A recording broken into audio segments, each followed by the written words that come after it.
Bonjour, buenos dias. I say bonjour because I have not eaten lunch, so it's still morning for me. Um, my name is Alfonso Carrillo. I am a senior architect, Edge Solutions architect at Open Nebula. I don't know how many of you know Open Nebula. Just a show of hands. Good, two, three. Okay, Open Nebula is it's a EU-based open source company. We do mostly orchestration and federation of infrastructure. We're a cloud solution, just like Jonathan mentioned a few minutes ago. Well, there's hundreds of applications right now, some of them very big, some of them very small.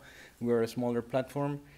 And we've been in business since 2008, and we have offices throughout Europe and the US.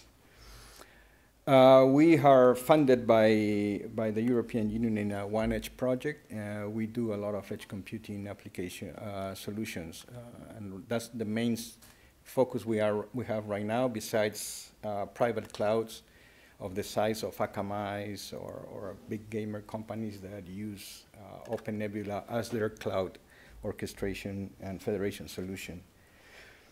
Having said that, I assume most of us are familiar with edge computing, the new term right now. Well, in Open Nebula, we started working with Telefónica de España in 2016, the concept of edge computing. We actually completely virtualized and make a programmable network, the access network, the fiber optic access network, and it was based on, they used Open Nebula as the cloud cloud orchestration and manager to put all the open source cloud access network management solutions, the OLTs, the storage, and what they did is they brought to the very edge, to their central offices, a cloud, extended the cloud all the way to the neighborhood. And this allowed us to have latencies under 10 milliseconds. Actually, with Telefonica, we proved to have latencies of ping up, down, upstream, downstream pings of 1.5 milliseconds, so which is quite outstanding.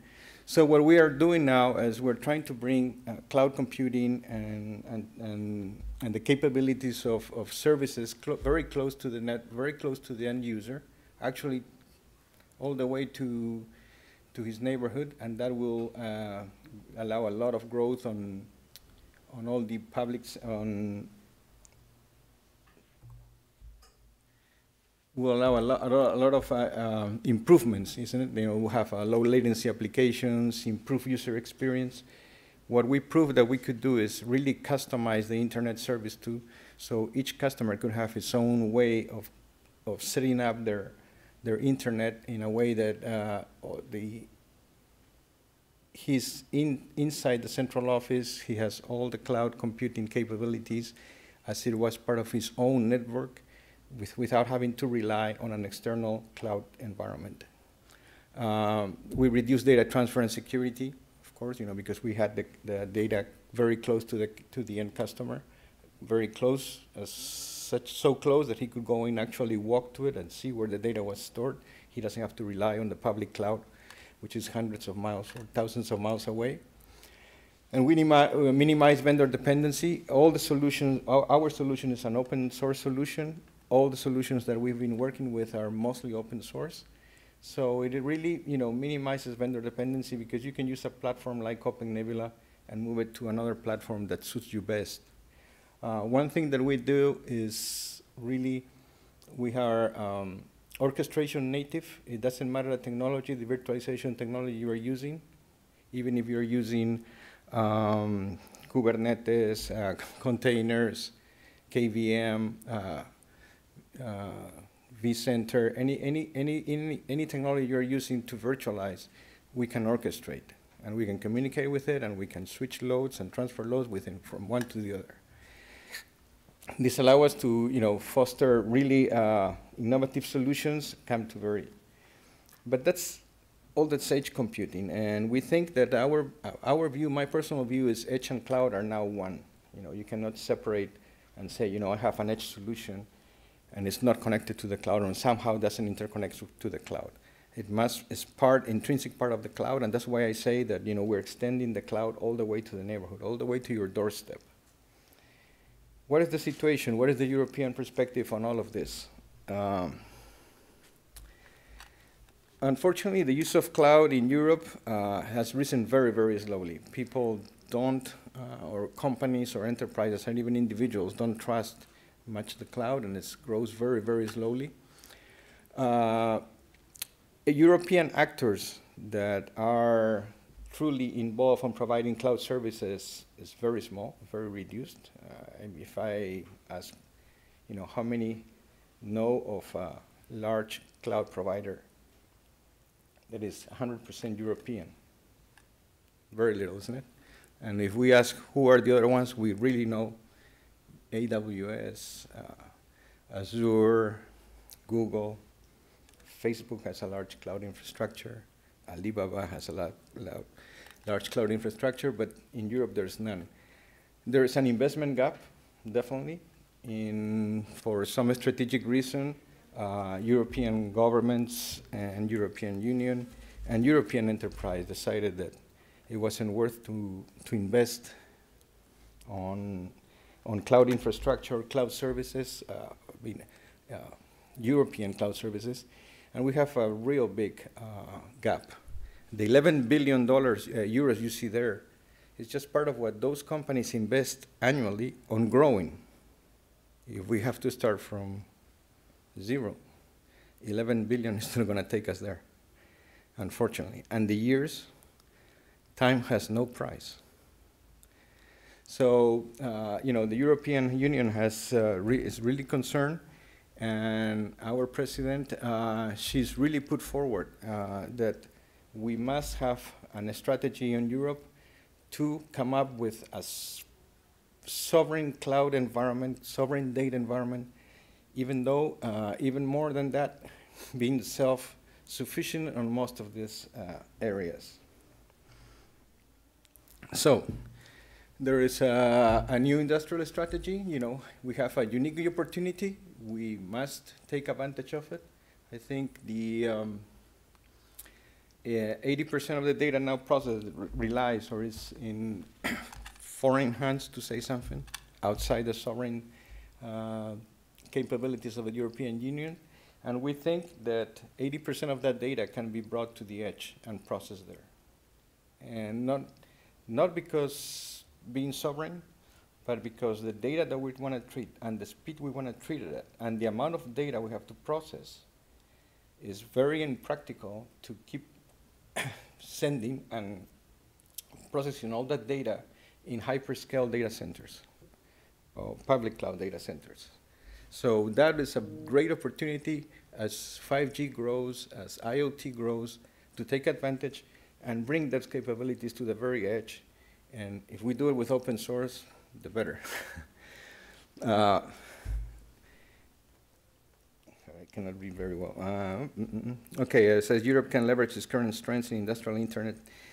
Yes, we can, but it's going to take a humongous effort, as you're going to see right now in the 2030 European Digital Compass states that we have to, this is the decade to become fully paired with China and the US on our cloud capabilities, our data sovereignty.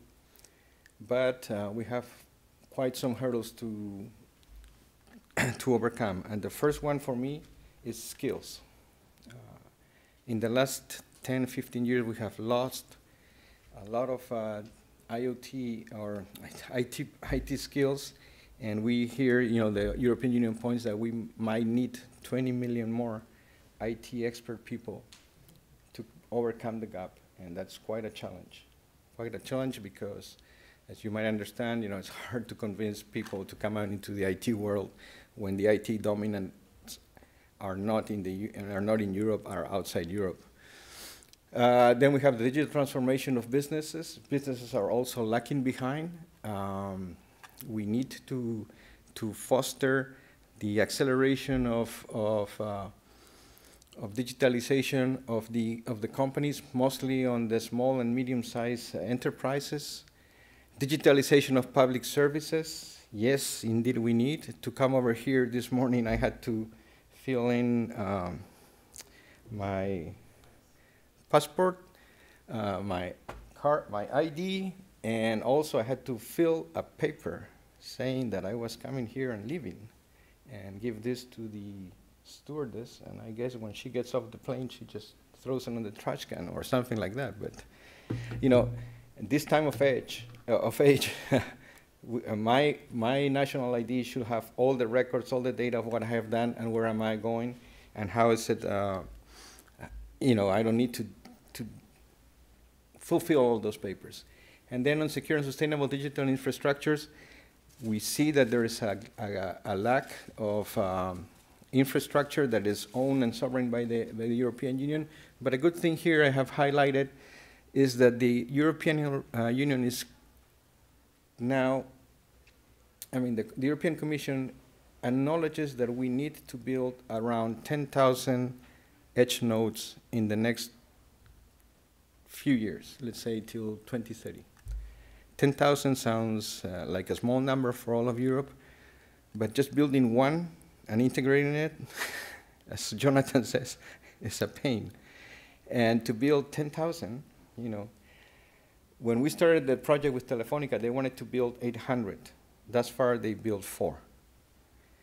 It takes a long while. It is an encompassing, it's an overwhelming task. So we need to get ourselves going. Some other points on the digital compass. I think the presentation is going to be published, isn't it? So you can read all this at your leisure. Definitely the COVID, the pandemic, even though we had this huge problems, and we just mentioned one person that passed away, and probably many others.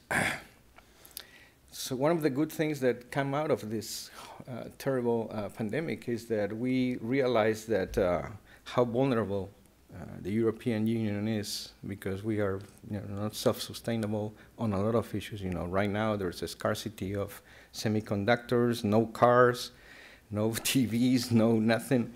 You know, also we don't have the skill sets to build these things, so we're realizing that, you know, we must foster European growth on these issues. Also, the European Union has come to understand that we must build and dedicate a lot of the recovery funds that the European Union is for the first time pumping to all the countries on becoming sovereign and build data communities. Europe's Next Generation Cloud. This started back, as you can read, in 2020. All the European Union member states signed that we need to have a next generation cloud solution that is independent, that is sovereign, that allows us to maintain our independence from a strategic independence, let's say it, you know, from other continents or countries, and that we must rely on open source standards. That's something that the European and that the Commission is very adamant about. So we have, you can read here all the signatory countries. European open source strategy, a little more than that. In the 2020, 2023, there was the idea or the push to build more on open source and cloud computing. So, going over on this, you can see what some of our commissioners say about it.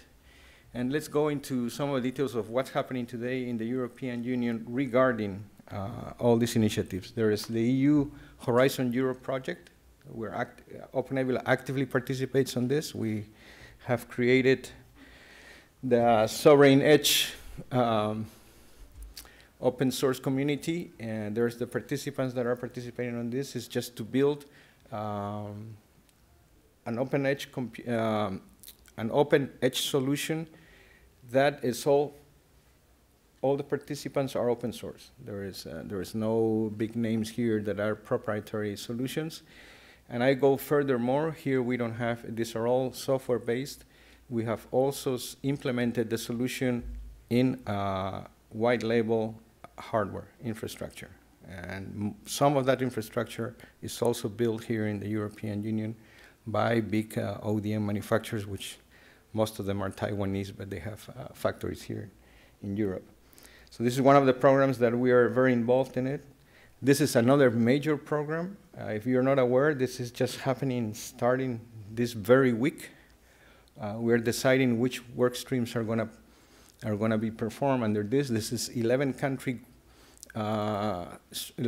strong initiative, all built on edge computing to provide an edge computing solution all the way from infrastructure to use cases, with tremendous funding from the European Union and from the 11 participating countries.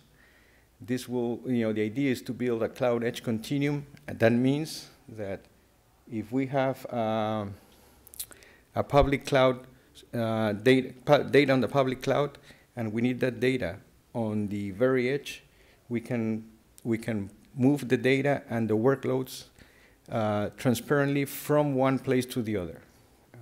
OpenAble already has that capability. We were able to work with the big hyperscalers and move the workloads from one to the other and still use our own capabilities of orchestration and federation, as well as using the customer's infrastructure. Another initiative, and this was started at March of this year, in June of this year or March of this year, is the Alliance for Data, Edge, and Cloud. This is a big initiative from the European Union as well, part of the consequence of the COVID-19. And together with this, the sister program is Alliance for Semiconductor Independendence. So Europe wants to start building semiconductors, something that we forego like 15 years ago. All the plants were moved outside of Europe. Now we want to bring some of them, and it's a huge investment. And last but not least, I'm sure you're very aware of Gaia-X, another initiative, a little more encompassing, all 27 countries participating, very standard-driven, slow pace. I think IPCIE will be much faster, will move quicker. It's smaller countries, definite work streams. But we're participating as well on this, and I encourage you to really take a look at Gaia-X initiative and see what has to offer to enforces a lot of data sovereignty, data security, data capacities. And with that, I think I've covered most of it. Thank you. You're welcome. Any questions? Hello, Alexandre Negadi, SaaS via for open source. I wanted to know whether you're working with those administrations that we've seen just before on the previous slide. Yes. The other one, pardon me. Yeah, the one that are upside here. All of them. I mean, yes, definitely on IPC Cloud Infrastructure Services. Yes, we're working right now with the Spanish ministry, with the French ministry. Maybe Capgemini will join one of the consortiums. There is about 111 companies participating on this. And right now we're at the stage that each of the 11 countries is forming or selecting which work streams they're going to work on and with what strength. So we are positioned in the cloud edge continuum perspective. Thank you very much. You're welcome. Yes, John. My question is about, as we talked before, it's about the complexity of that kind of program. I've been involved. Since I know the question a little bit, I think you're referring to this. Yeah, I mean the complexity of that kind of program. I saw in my past some really, I could say, with lot of invest program, but they are. I say it's always complex, and I never know if there's already going to happen something really strong enough to Yes. to compete with what North America does. With the hyperscalers to compete with them. I agree with what you said. You have to start small. Baby steps, as Americans say, you have to start small. But at one point, you have to make your prototype, you have to your POD, but at one point the company has to make, or the enterprise has to make a decision to move forward. We cannot wait for the perfect solution. The biggest problem with open source solutions, like the ones we shown to Telefonica and proving with other companies, is that at the end, they don't trust there's not a full trust on the open source solution, even though we use Linux, Canonical, whatever, and we use it every day in and day out, and they're open source. But when you move higher layers of that, there is companies doubt a lot if OpenAV is going to survive, if it's viable, what is the roadmap for the next 5 years. And when we have to tell them that the open source community is what keeps the product alive. It's not the company behind it. Do you think it's about the trust of open source or more the trust of a well-seeing company? For example, when you look at on Microsoft, they could say, okay, we're doing a lot of open source on Azure, but the brand is Microsoft. Yeah. In fact, they don't really care about what they put. They just sign because it's Microsoft. Yeah, now as it goes back a little bit with also, open source companies don't have the commercial and the marketing capabilities of Microsoft. Microsoft comes into this room and puts the business card in there, and it's Microsoft. I come in this office and I put the OpenNebula business card there, and nobody might take it. Yeah, it's a matter of scale, but we have, that's something that if we really want to have edge cloud sovereignty, that's something that we have to, and we want it to be open source, that's something that we have to push forward, all of us.